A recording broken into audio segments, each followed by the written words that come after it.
Get ready for the unboxing. You have your wool, you have your nylon, your soap dish, your felting tool, and your little finger protector. Get ye ready for a glorious treat, an adventure with needles and wool. Pull out all of your tools and materials and then get your needle ready.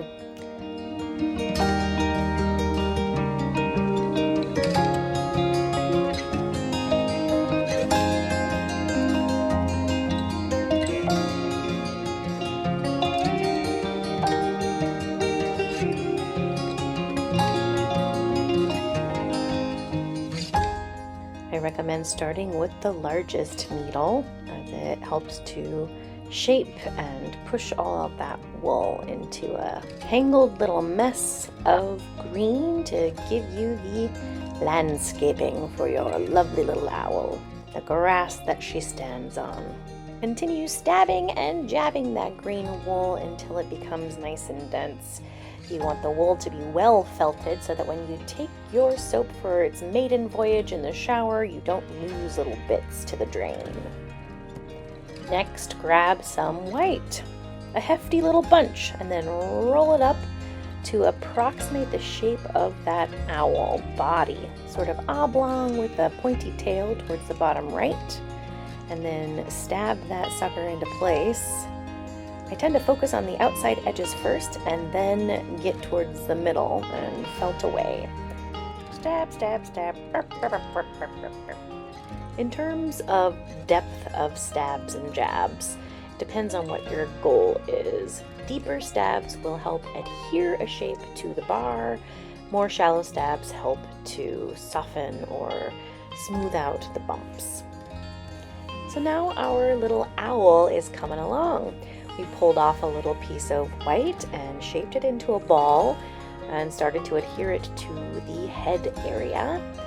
Next, we're going to grab a couple of little leg bits. So these little guys are going to get squished up in your thumbs, kind of rolled up into a leg-shaped log, and then adhered below our owl's little tum.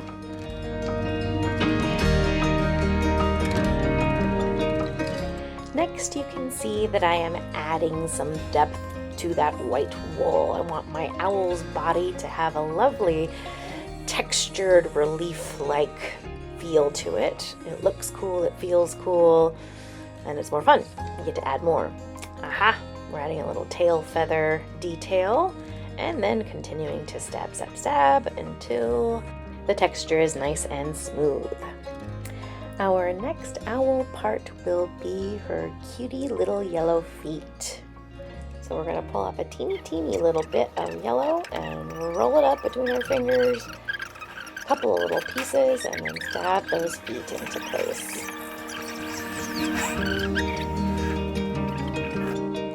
Now we get to start adding little details, the little brown bits of feathers, the eyes, the beak, the facial features.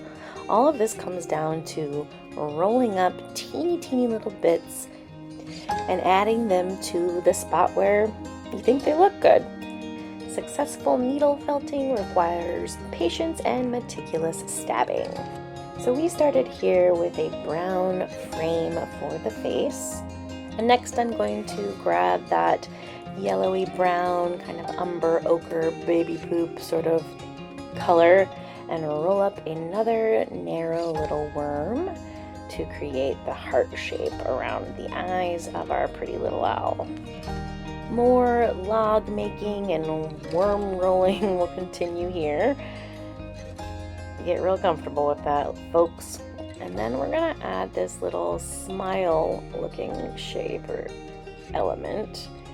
It's kind of that connective brown between the two eyes.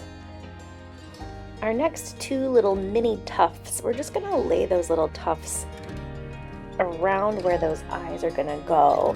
This is gonna be the background color behind the eyes, and instead of rolling it into a little ball, we want it to be a little chaotic.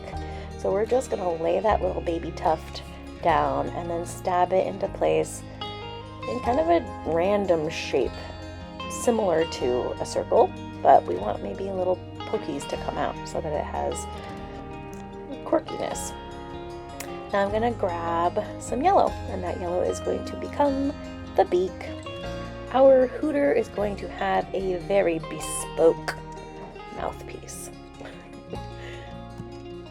This beak I rolled up really tight and pointy at one end and left it kind of open and rounder at the top side so you get that pointy element. And then stab it into place. Classic needle felting. Now I am feeling going after the feather details. So we're going to do that brown wing shape and give our birdie the chance to fly. Defy gravity, if you will. I started with some darker brown and added some of the umber or ochre brown. Made a nice long wormy and created the shoulder arch. Then continued to grab more and more teeny little bits of brown, yellow, more brown, dark brown, light brown, all the browns, and added feathers there. I wanted a little distinguishing element, maybe a shadowy kind of look to the belly of the bird, so I added a little brown there. And then added my chaos feathers, laying down just a teeny bit of loose fiber and then stabbing it in. Now we're rolling up tiny little black eyes.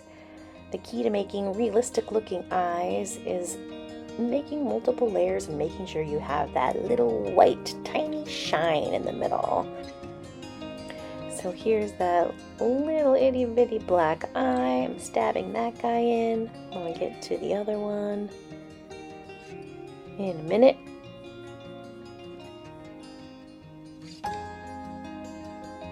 Cute. Ooh. And now the shine. I'm gonna grab the teeniest little bit of white and roll it really tightly into a tiny little ball. Thrust those shiny little whites onto the black and stab them in. You can, if you can, make them almost crescent moon shaped. And that is just going to bring your little hooter to life. Look at those eyes. Follow you everywhere you go. Alright, now let's just add some finishing touches. So let's add some depth dimension to the grass, the grassy knoll, and maybe a little brown, add some shadow in the bottom. That looks pretty good to me. Ho, ho, ho, ho, she done!